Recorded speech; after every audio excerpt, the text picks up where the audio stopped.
Hello, my 2nd through 5th grade leaders. Welcome. This week we are on July week number 2 as we are diving into Paul and Silas in prison and really bringing out the aspect of joy and what that looks like. And so as we discover the difference between joy and happiness really being that temporary, ooh, I got a new car, I got a new phone, whatever, right? Like that's kind of like temporary happiness. But joy comes as a choice when we choose to really rely on God and really rely into what He has asked us and just having the joy of salvation, having that joy of knowing God can pull us through so many different things. And so we're going to discover that in the Paul and Silas story today. And today's big bottom line is God can help you find joy. And so as we're discovering this, we're looking into what joy looks like for them. Now, this first one, you're going to go ahead and just have them take some scrap paper and some stuff, and they're going to write down things that bring them happiness. Okay, so this is the first contrast to happiness and joy, right? Like what makes you happy? And so they're going to draw all kinds of stuff: video games, phones, who knows what, right?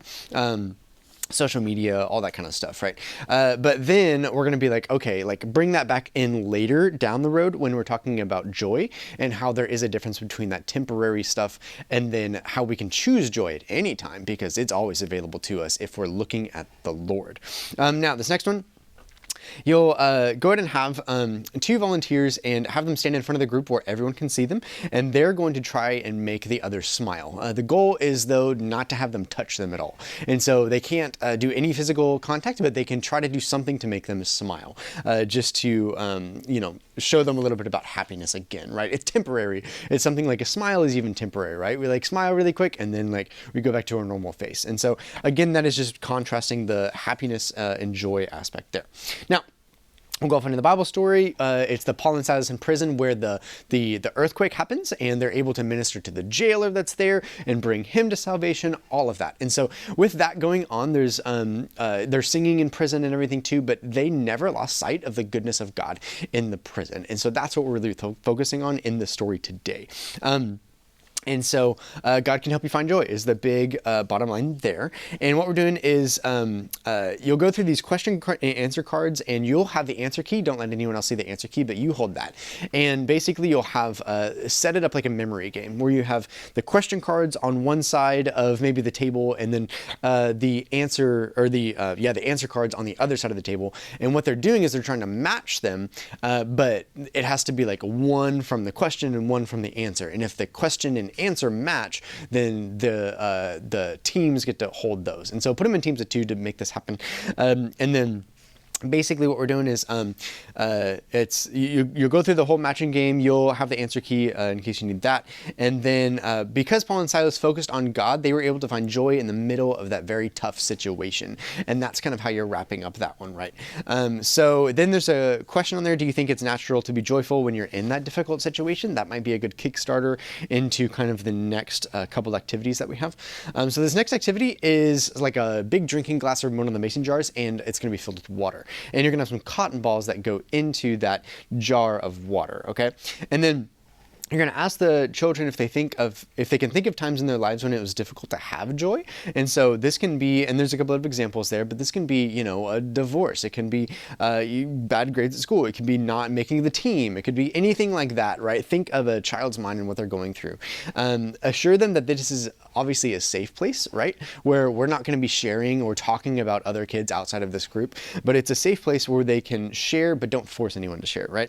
And so, okay. And then you can even tell maybe about a time in your own life when it was hard to seek that joy, or maybe you didn't seek that joy, but you wish you would have sought joy in those circumstances.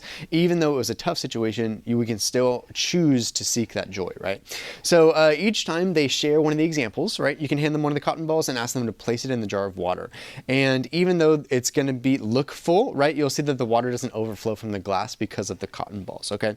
But that's how joy works. When we truly rely on God to help us find it, the cotton balls represent difficult times that we will inevitably face in life. And the full glass of water represents us and how God will keep us whole in life, right? Regardless of what happens. If we look to God as our source of joy, He can keep us full. And so It takes faith and belief first to really rely on God for these joy, all this joy. So if they don't have that faith and belief in God first, then they can't really seek the joy. And so you can explain that too for children that maybe haven't made that decision for Christ yet.